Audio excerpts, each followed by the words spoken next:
Good evening, folks. This is Greg Judy at Green Pastures Farm. Today we're getting about two and a half days away from coming off of this farm. We've been here about 14 days, and the cattle are just exploding in weight gain. They've all got a good belly full. You can see the hair coming off the neck of that cow. And they're going to go get him a drink up there. But yeah, it's a wonderful life now. I mean, this grass is absolutely exploding. And see these cows, they're getting that red clover. And that cow got some bluegrass. And they're just taking the top third of the plants. That's where the energy is the highest.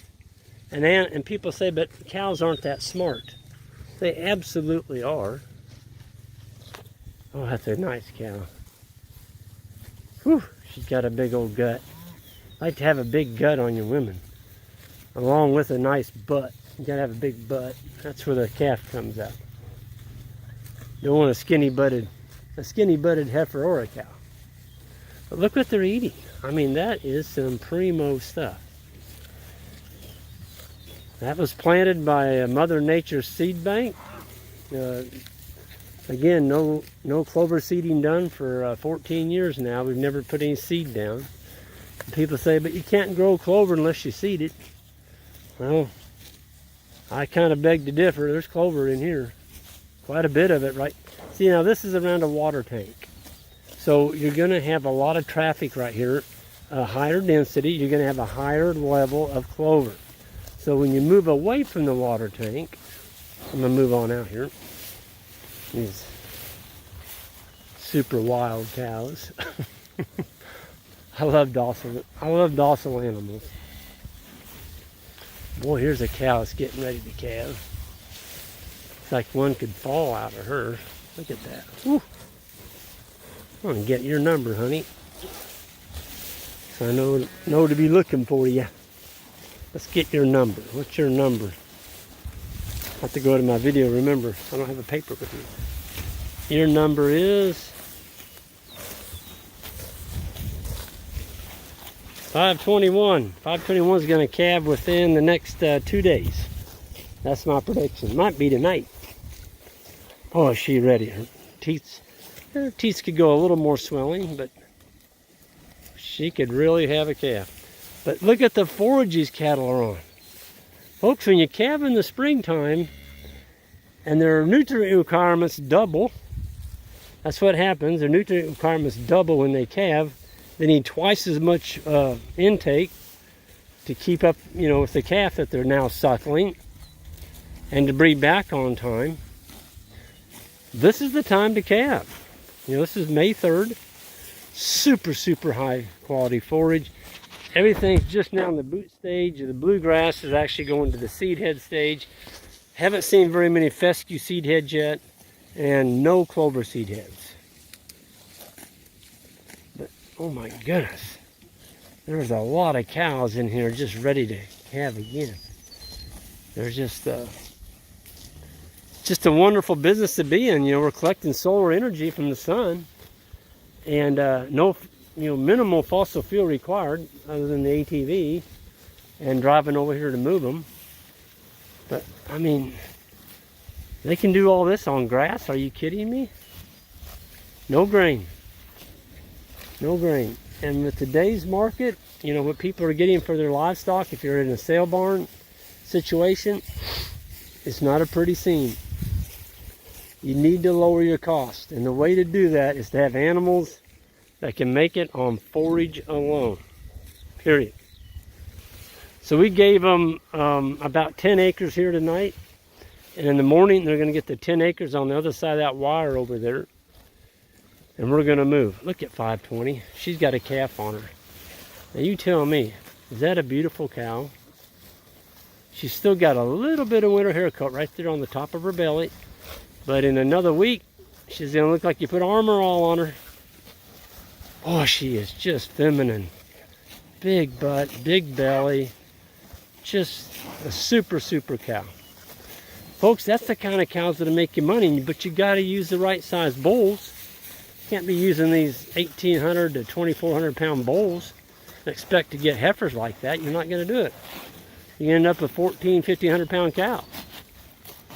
Got to get that cow size down to that, you know, minimum. The maximum I like is be 1,100, but I'd rather have them 1,000. 1,000 pound cow make you a ton of money on grass. And bigger ones won't. They just require too much maintenance in the wintertime. But these cows wintered well. As you can tell, they're already fat as, look like you're feeding them corn. These animals never had a bite. Never had a bite of grain. But this forage here has had, well, it hasn't been grazed since our second pass in the wintertime. So this will be the first pass across. And it is really good. So one of the things I talk about a little bit is, you know, the strength of your farm is only as good as your litter bank. And the litter bank is the part that the animals have trampled on the ground for you. And how do you get a litter bank? Well, the litter bank, mine is down in here. My gosh, look at that. How do you think I'm growing all this forage? It's that dead matter down there. And the worms, I'm going to pull a little bit of my litter bank out of there. Well, that's all that's left right there. Look at that. The worms have turned the rest of it to earthworm castings. Earthworm castings. Oh, there's a little white clover seed head. So we do have a little white clover seed head. I haven't seen any red clover seed heads. But the strength of your farm is only as good as your litter bank. Why is the litter bank so important? The litter bank is what feeds your soil biology. And so if you've got a good litter bank and you're feeding all the earthworms and soil microbes, this is the result right here. Folks, this isn't getting any fertilizer, no chemical fertilizers of any kind. I've had this farm for over 20 years, no lime, no nitrogen, no phosphorus, no potash. And I'm not saying you can't do that. If you've got a broken down farm and it won't grow anything, you know, it's like, you know, good friend Gabe Brown says, when you don't have anything, you can't grow anything unless you got some kind of soil nutrients. So you can use it to get started, but don't get married to it. Work on soil biology and you can wean yourself off of all the purchased fertilizers. But if you can't grow anything, you might have to fix that thing up a little bit before you can grow something like this. I didn't. I just took time, unrolled hay, and over the years I've done this. I put my money into livestock. Look at that. Just beautiful stuff. This is orchard grass just starting to come out of the boot stage right there. I mean, it's some really primo stuff. Everywhere you walk in here in the morning now, when we come in here to move these animals, this thing's going to be mowed. They're going to take the top third of the plants off this whole paddock, and it's going to look kind of like this right here. See, they've already grazed this, so they probably won't graze that anymore. Now, if you left them here another day, they would. They absolutely would. But if I was a cow and I was walking through forage like this, I would be a very, very, very happy cow.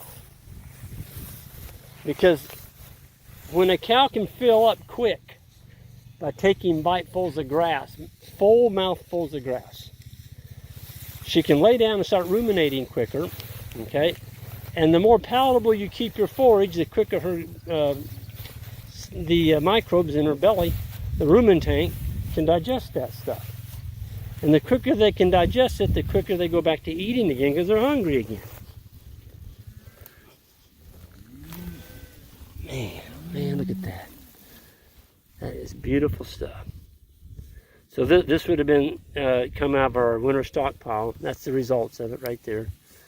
And you see all the little roly-polies in there. See them? Those are my friends. They're breaking down that manure pat along with the manure. I'm sorry, the worms. There's a little remnant of hay. So that would have been fed probably in February in that ice storm we had. And we put down a little insurance.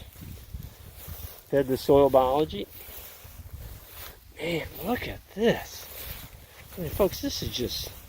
If you're a grass farmer, folks, it doesn't get any better than this. It really doesn't. This is all perennial grasses.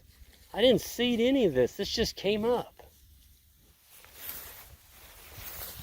This is a little first calf heifer here. She calved this morning. I'm going to show her to you. Now look at her go. She's hungry. She's like Junior. Boy, she's got the nicest little teats. Look at those little teats on her. That's just a beautiful heifer. And Junior's sitting down there. Nice little bull calf. Yep, I love that sound. Folks, when your cows make that that's saying, Junior, are you all right?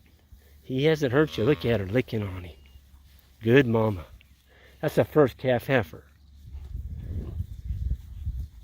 Heifers are an unknown. You don't know. When they calve, you don't know what they're going to do. They've never been a mother before. So, there's a really old veterinarian. He's going to probably crap when I heard him call him really old, but he's older than I am. And he makes a comment. He goes, Greg, I always said God should have made a better way to bring a calf into the world than through a heifer. Because you just don't know if they're going to be a good mama or not. But thankfully, most of them are. But every now and then you get a goofy one, and they try your patience. And those are the ones we get rid of. We don't have a lot of patience for goofy stuff. If they can't make it out here on this grass without us helping them, they don't need to be on our farm, period. Just get rid of them. Keep cows like that. Those are girls there to make you some money. Look at that. Just fat. Well, they ought to be fat. Look at the grass they're eating. Twice a day they're getting, 8 to 10 acres, morning and night. We moved them this morning. They were so full. When they walked into the paddock, they grazed about 20 minutes and they laid down. Look at that nice pea spot coming out. I wish I had my pH paper. I could go tell you the pH on that rumen. On that cow by checking her urine. You put pH paper on that urine, you can tell if you're close to 7 or not.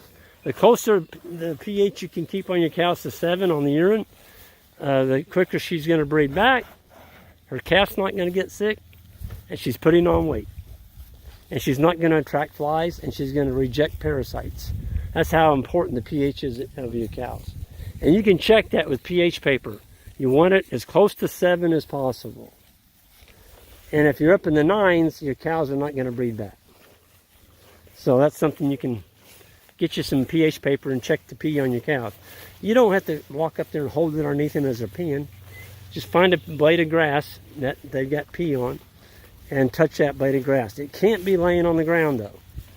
If the pee is laying on the ground in a puddle, where's a pretty calf? You can't take a good accurate reading on that. It's got to be on a blade of grass. Boy, you are a pretty little guy. I think you may have to name him Blaze. Ooh, that's a pretty calf. Couldn't have marked a calf any prettier than that dude. Man. Here comes Mama to check on you too. No, that's not Mama. She's going to check her another calf. Anyway, we're pretty happy out here on all this grass. It's a beautiful evening. And with that, we're going to take out of here. But everyone on the way out, hit that subscribe button for you new viewers, and we're going to see you all down the road. Take care.